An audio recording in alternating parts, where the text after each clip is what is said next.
Hello everyone, it is Misterstubstep, and today I will be doing a value discussion on the Sun and Moon base set of Pokemon cards. So previously I did two videos on Sword and Shield base set and Rebel Clash. I did those because they recently came out this year. They're still kind of on people's minds. You still can find them in stores pretty frequently, individual boosters or in tins or boxes. But I kind of wanted to go away from that glide path of the Sword and Shield series of sets because I think Darkness Ablaze is still too fresh, still too new in its life in order to really do a deep dive on the individual cards. And I know it's in the process of getting reprinted and all that stuff, and there's just a whole lot going on with Pokemon right now. So I'm actually going to be redirecting and starting with the Sun and Moon series of sets. So you may think like, oh, well, Sword and Shield base set and Rebel Clash are still really new as well. You shouldn't have done it on those sets. So I definitely agree with that, but I also think it is interesting to at least do a snapshot and see, which cards have potential for the future and which cards will continue to grow, which cards will decline, and all of that. So I think it's interesting, and I think it's valuable information and a discussion point that we can really come together on. So if you guys haven't seen any of the previous videos, it's fairly self-explanatory. I'm going to streamline these videos once again and not go over the individual raw prices because it's something that you can look up and kind of just go straight to the grading immediately. And if you want to observe the raw prices, you can as we go down. I only include cards that are over $1 on TCG Player according to the marketplace average. So basically how I find those prices is I go to tcgplayer.com. If I'm on my phone, I go to the top left and I click that box that has 3 horizontal lines, and then I click on Pokemon, and then I click the price guide, and then I click which set I want to look up, and then I sort it accordingly. And then if you're on a web browser, you can literally just click the Pokemon drop-down menu and then go to price guide and go from there. So the first 3 columns are pretty self-explanatory: card rarity, and then the price that I look up. For grade, I usually try to find a PSA 10 sold listing on eBay. And if I can't find a PSA 10, then I try to look to the closest, the BGS, CGC, GMA, whatever closest to that, and and then I kind of just work from there. And the reason why I do PSA because it is still the most common thing that Pokemon uses and sells and buys, and is just the most common, and it's just the easiest one to compare to as well. The sold price is pretty easy. I basically go on eBay and I sort it by completed listings, and then literally the most recent sold listing for that card in a PSA 10. That's what I strive for, and then that's what I go off of. And I know just because it's complete, it doesn't mean that they actually paid, but I mean, if you want to get that, down in the weeds, you could just argue that none of this means anything at all. But I think these broad strokes in general and just these snapshots, I think, can be very useful, at least for discussing what I think and what you think is valuable moving on in the future if you have some Sun and Moon cards. And then the data sale is just the data sale that it happened. So obviously if it's sold recently, then it's a card that's still being tossed around that people are looking for. If it hasn't been sold in a while, then maybe it isn't that popular. But there's always exceptions. So these are as of 19 December 20. So you can see highlighted in that baby blue. And then if it's highlighted red, then I think there's potential profit, taking into account shipping, the fees per card for sending to PSA. I know there's probably going to be some changes with this new year and new ownership. And then if it's yellow over $100, that's generally when I start sending cards to PSA because I'm like, okay, this card has a lot of potential for profit, even though probably not going to be selling it, but it's just nice to be holding on to cards that are worth some money. And then if it's in the green, that card's money right there. You'll be rolling in it. All right. So now that little intro is over, we'll just go straight down the list. Once again, I haven't said it before, but this is my 3rd time recording this. There's been a few hiccups in the past, which I usually do my best on the first take, which is funny because I thought the first take went perfect, and then I found out that it wasn't recording, and I was very sad. So getting into this, actually, let me just make sure. Okay, it's still recording. All right. So going down this list, starting out with some just regular GX cards. Unfortunately, no holo rares made it onto this list, which makes a little bit of sense because it's out of the standard rotation. It's now on the expanded, and yeah, it just makes sense that only the ultra rares would be worth over $1 because the other cards are just so common, and you could probably find them in bulk at a card shop or something. There was one holo rare that almost made the cut. The Dragonite holo rare from this set. It was so close. It was right on the cusp. But it didn't quite make it. So, starting out with some just, generic GXs, Gumshoes, Primarina, and Tauros. I thought that the starters would do really well because I'm like, oh, Sun and Moon base set, beginning of Generation 7. Like, first time these cards are printed in ultra rare form. Like, this is awesome. But no, the starters, Primarina, Decidueye, and Incineroar, they do not do very well in this set because in follow-on sets, Guardians Rising, Hidden Fates, or whichever direction you want to go, they have full art, secret rares, shiny versions of those cards, and they just go for way more. So these cards just kind of get left on the dust, unfortunately. I mean, you could argue it's the first card of that starter, so yeah, but as of right now, these starters are not, what the wealthy people are collecting, so that's just where they're going to be at for now. And then we go down right into the first full art, Gumshoes GX. Very forgettable Pokemon. I'm pretty sure he was like the first totem Pokemon, because Generation 7, kind of got away from the normal gym style. But yeah, he's just, definitely a forgettable card. And then you got Lurantis, Lunala, and Lapras. So I thought Lunala and Solgaleo would do well in this set. I mean, they have the regular GX, they have a full art, they have a secret rare in these sets, or in this set, but they're just not that popular. I mean, excuse me. Sorry, I had a good dinner tonight. So they have gold variants that come down later down the line. They just have so much. They have like tag team variants. They have better looking promos. Like they just have better versions of themselves like later in the Sun and Moon sets. So these ones get left in the dust as well. I mean, once again, you could argue it's the first ones of their kind, yada, yada, yada. But, I feel like until 10, 20 years from now, like these cards really aren't going to see any massive gains. And now with the Sword and Shield series of sets, I'm not going to lie, when I look back at some of the Sun and Moon, like full arts and stuff, like they're just kind of weird. Like when they first came out, I thought they were really cool, but when I compare them to the new Sword and Shield stuff, I don't know. Like the full art trainers are nice, but yeah.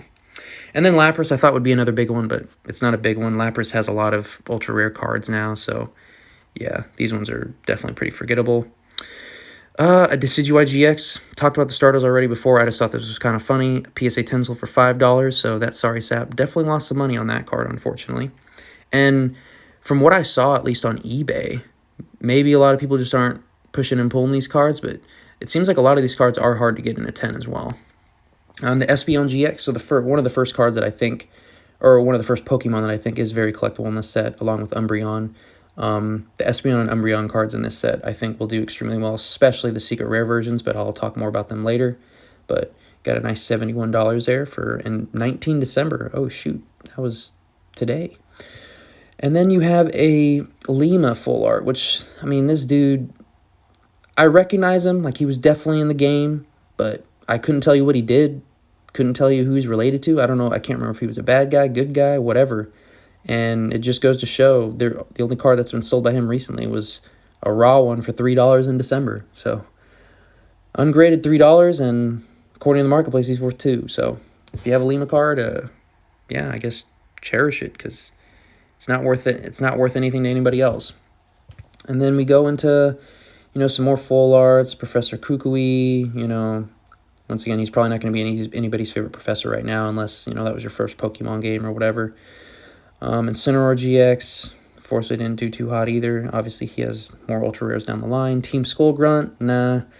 Lunala GX, Lapras GX, I really thought they'd do better, but not really. Umbreon GX, this is just the regular ultra rare Umbreon, sold for $100 at a PSA 10. Granted, in October, you could say, oh, that was a long time ago. Things have changed, which they most definitely have. But there are a lot of 9s being sold. I do have a little note there. A lot sold, but not a lot of PSA 10s. So maybe this card's kind of hard to grade if there's a lot of Evolution collectors out there. So you collect all the, variants of Eevee, Jolteon, Flareon, Umbreon, Espeon, Vaporeon, Sylveon, Glaceon, Leafeon. I don't know why I just named off all the evolutions, but yeah, there you go. But they're out there, and if somebody really likes Umbreon, they're going to want a 10 of every single Umbreon card. So it's one of those Pokemon that, if you have a good condition card of it, might be worth, doing something with it. Solgaleo Full Art, I actually do own this card, and it sold for $94 recently, so who knows, I might have to take a look at mine. Rotom Dex, getting into the secret rares. Not the most useful trainer, and it's obvious by its raw price and its PSA 10 sold pricing that it's not the most valuable either. I have this card, and it's unfortunate that it's not worth very much. More secret rares, not really selling for much. It's just crazy because secret rares are so difficult to pull, especially during these times. You can generally get one per booster box, but I think the average is like one per like 50 packs or 72 packs or whatever. Like, they are very hard to pull. Got the Espeon GX Full Art, which surprisingly didn't sell for too much. And then you got the Umbreon GX Full Art, which, didn't sell for as much as the regular GX, but it still sold for a decent amount of 87. It's definitely important to note that because a lot of these full arts got their shiny versions printed in Hidden Fates, that a lot of them go down in value because there was another variant made later that's even better than these ones, so they kind of just, once again, get left in the dust. They collect dust in your bulk box or your binder. Then we move on to the Nest. Oh, wow. And we moved on to the Nest Ball. So this one's not worth very much in a PSA 10, or at least it didn't sell for very much. But there are ball collectors out there. I have seen people collect all the different variants of Pokeballs because, they all look kind of cool all together. And, the gold version of it, nonetheless, is pretty cool looking. The Nest Ball isn't one of the coolest balls ever, but, it's there. Oh, sorry about that. Then we get into Lunala GX and Lapras GX. Once again, leaves a lot to be desired. And then we get into one of the kingpins of this set, Lily Full Art. Not even a secret rare, just a regular ultra rare. I mean, a little bit harder to pull because it is a full art. But, raw 13, PSA 10 sold for $270 on the 12th of December. So what's crazy is, Lily, I'm not sure how she is in the anime, but in the video game, she just was kind of that, ditzy blonde that, she had a nice coming-of-age story, and she had a nice coming-of-age, within the story, which, that's awesome and everything. But she just gave me, Ashley from Resident Evil 4 vibes. Like, she was just kind of annoying. Like, she had Nebby, which would turn into one of the legendaries, which is cool, but I don't know. But I guess, she's cute, and she looks good in full art form, so a lot of people like her. She has multiple full art cards and other sets. Lily's full force, and then I think she has one in Ultra Prism and all that stuff, and she goes for a lot. So if you have a Lily, good on you. I'm jealous. I don't have a Lily. Solgaleo, only $58. And then we start rolling into the Espeon GX at $190. That's pretty solid. Espeon and Umbreon, definitely pretty amazing within these sets. Or within this set. I don't know why I keep saying that. And then the Ultra Ball. So, once again, going to the ball collecting. A lot of people like the balls, and the Ultra Ball is one of the most useful balls within the game. And what's crazy is Ultra Ball has had multiple secret rare variants of it as well. And it still goes for $180 at PSA 10. I guess people really like, because the secret rares that came out in the past, like, they were cool. Like, they had gold borders. But in Sun and Moon, the gold was when it really started, I guess, it really started, oh my gosh, what word am I looking for? Just setting itself apart. And then even in Sword and Shield, they get even more beautiful. But yeah, I think that you could see the transition if you look at all the secret rares up next to each other. And then we get into the secret rare energy cards, which I personally think are really cool. Now, they're definitely more valuable to people that play the game, but at the same time, if you have all the different types of energy in the secret rare form with that gold background, and they're actually really hard to grade because of how much holo foil is on there, it's a really cool collector's piece. Like the metal energy, I can kind of understand why it's a little bit more than the psychic energy at PSA 10, because when metal and darkness were first introduced, they were special energies, and they eventually became basic. And then fairy got introduced in Generation 6, but then it kind of fell off, and it's not used in Generation 8. Fairy energy is still thrown around, but they're not coming out with more besides, the special sets. And, I don't know, they're just special. I think they're really cool. I have a grass special energy from Guardians Rising, which will probably be the next set that I talk about next. And I think it's really cool because green's my favorite color and grass is my type. I always choose the grass starter, so I definitely think they'll be collectible in the future. that they're definitely worth it. Umbreon GX, or talk about the Switch. Yay, Switch, secret rare, $82, cool. And then the Umbreon GX secret rare, $350. Now, granted, you could see 16 October. That was a long time ago. But there are a lot of Umbreon GXs being thrown around, and the rainbow one is like pretty rare. And then even in 10 form, I haven't looked up any of the population reports for any of these on PSA. If you have any of these cards, I highly recommend, doing even deeper research on all this stuff to see if it is truly worth it, and, really analyzing your card to see if it's, even has a chance at a PSA 10. But $350, that's the highest price of any card that I've talked about thus far. Even granted, I've only talked about 3 sets, and all of them have been fairly modern sets. But 350 bones, that's not bad. So before I go into the summary, I'll just talk about some, interesting tidbits down here that I like to keep track of. So once again, you shouldn't really compare the Sword and Shield sets and Sun and Moon because they're completely different generations, but let's compare them anyway. So the GX cards, the average, actually $41 Sun and Moon. So it's on the far right. I guess I didn't technically label it at the bottom.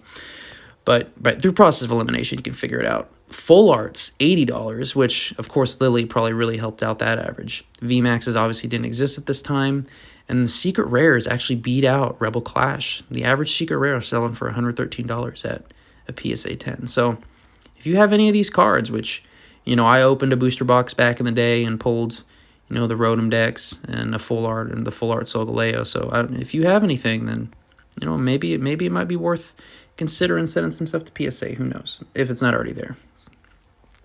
So I also looked to see if any complete or master sets were sold. There was no complete sets, only like near complete sets sold.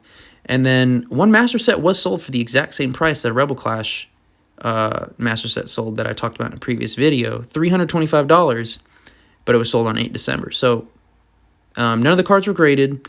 So once again, there's so much variability, the condition, all that stuff, but all the cards were there. They were all stored in a binder, so I assume they're in somewhat decent condition. But $325, that's not horrible. Not horrible. Even though one card in a PSA 10 will outprice this entire thing, but that's okay. Booster packs only worth $2.53, which kind of makes sense.